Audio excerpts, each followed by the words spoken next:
저는 듣겠습니다. 한동훈 전 대표의 속이 궁금한데, 그러니까 약간 어떨까요? 환승연의 배경음악을 좀 깔아줬으면 좋겠는데, 네. 그러니까 네. 본인이 함께 하던, 뭐, 불과 한 1년 얼마 전까지만 해도 그 친한계였던 장동혁 대표가 갑자기 얼마 전에 주황색 넥타이를 메고 나오더니 이준석 대표에게 러브콜을 보내는 이 상황을 보면서, 아니, 나와 가깝게 지내던 사람이 우리 당 안에서 다른 진영으로 간 것까지도 참 이해하기 어려운데, 이제 아예 다른 당에 있는 사람, 심지어 한동훈 전 대표를 계속 공격하고 있잖아요. 이준석 대표나 지금 개혁신당은 한동훈 전 대표에 대해서 상당히 공격적인 스탠스를 취하고 있거든요. 그런 모습들을 바라보는 한동훈 전 대표, 지금 사실 징계를 거의 코앞에 두고 있는 그 속내는 어떨지. 한동훈 전 대표의 마음을 가장 네. 잘 아실 것 같은 박상수 변호사님부터 해주실까요? 그러니까 사실 이호선 당무감사위원장이 조작 네. 감사를 했어요. 이게 지금 네. 가장 큰 핵심이고, 사실 그날 이제 당무감사위원회 공식적인 발표가 있고, 그 타임라인을 잘 보셔야 되는데, 공식적인 발표가 있고, 한동훈 대표가 그러니까 SBS 라디오에 가서 가족이 그 일부 네. 가족 명의의 게시글들을 작성했다는 걸 인정을 했어요. 네. 사실 거기에 그런 발언이 나오는 데는 뭐 한동훈 대표의 결심도 있었지만 주변 참모들의 이야기가 없었던 게 아니죠. 그러면 이제 그 다음 순번은 어떻겠습니까? 뭐 유감을 표명했던 뭐 그러한 순번으로 가면서 봉합 국면으로 갈 수가 있었거든요. 네. 근데 이호선 위원장이 개인 블로그에다가 601개를 조작한 글을 올렸습니다. 이게 핵심이에요. 그러니까 601개를 애초 처음 전수조사가 1000개인데 그거를 기간을 일부러 늘려서 1600개를 만들었고 그 1600개 중에 601개를 조작을 했어요. 그러면 이거는 조사 결과라고 볼 수도 없습니다. 이걸 뭐 일부 오타다 뭐다라고 얘기하는데 누가 오타를 1600개 중에 601개를 냅니까? 그것도 핵심이 되는 작성자를 누가 오타를 냅니까? 더구나 그런 작성자들을 바꿔치기 한 것을 몇 개로 정리해서 올려놓고 그거를 SNS에 공유하면서 아직도 지우지 않고 공유하는 정치인들이 있어요. 그럼 이 상태에서 어떻게 유감을 표명하고 어떻게 사과를 합니까? 그거는 무슨 소리입니까? 조작 증거를 들이다냈고 사과해라. 조작 증거를 인정해라. 그건 인정할 수가 없는 거예요. 그래서 그 부분을 먼저 밝히고 그 다음 순서로 가야 되는 거죠. 그러면 이 부분에 있어서 한동훈 대표가 할 수 있는 건 단 하나예요. 고소죠.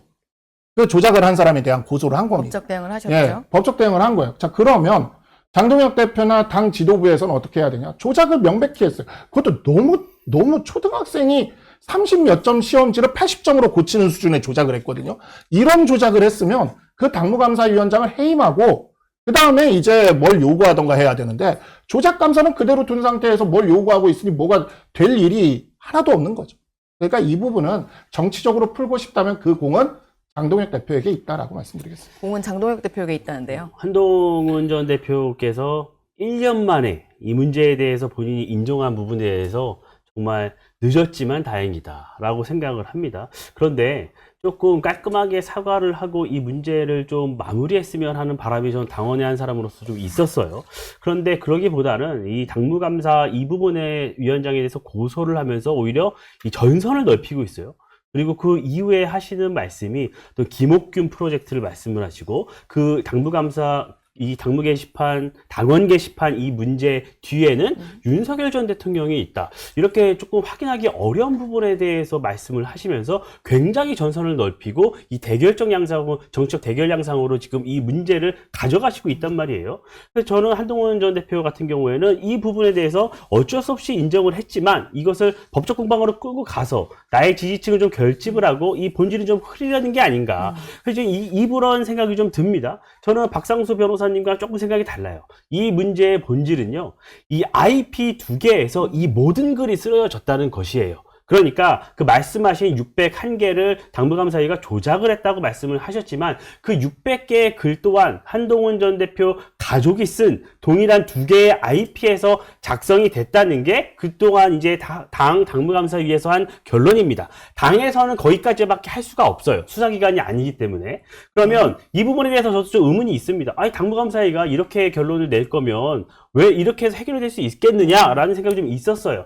근데 한동훈 전 대표께서 고소를 했기 때문에 그럼 이 부분에까지 점점 더 갈 수가 수사가 이루어지겠죠. 그래서 저는 좀 당원의 한 사람으로서 굉장히 안타깝고 이 문제가 길어질 수밖에 없는 상황이 된 게 굉장히 조금 아쉬운 부분이 있고 저는 이런 생각을 했어요. 그러니까 이 문재인 정부에서요.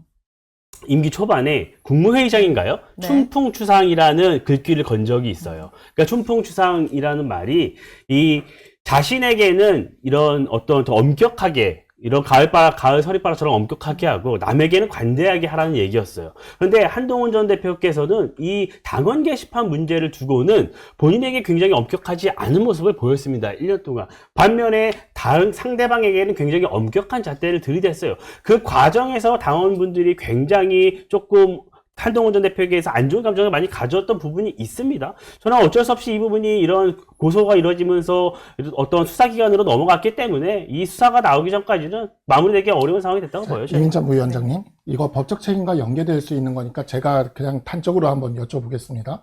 지금 조선일보 보도에 따르면 개목줄 등의 그런 68년생 한동훈, 즉 73년생 한동훈은 아예 가입한 적이 없어요. 68년생 한동훈이라는 한동훈 동명이인이 작성했다라고 사무처 직원이 이야기한 게 보도가 나왔습니다.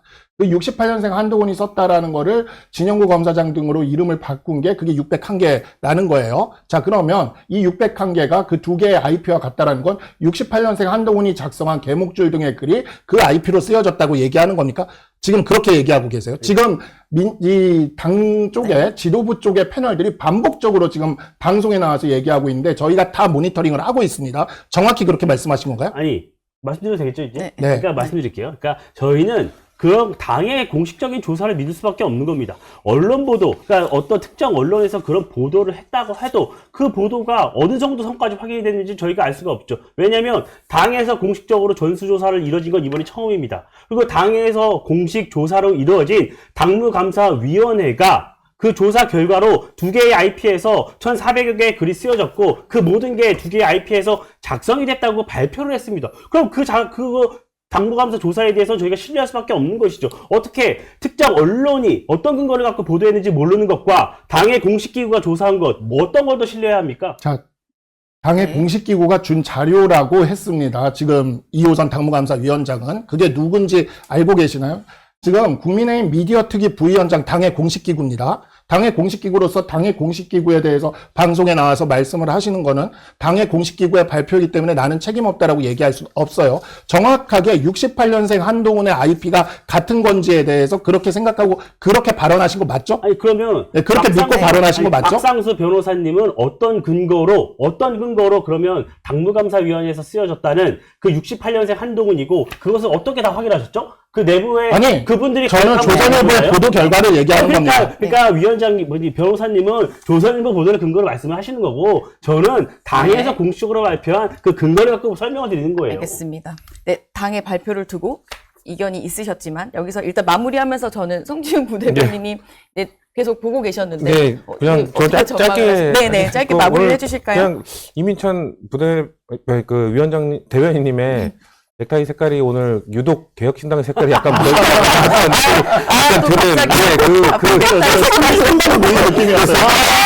갑자기 넥타이 색 그거에 맞춰서 지금 단계 게시판 논의를 한 걸로 전 보여졌다라는 말씀 정도만 드리겠습니다.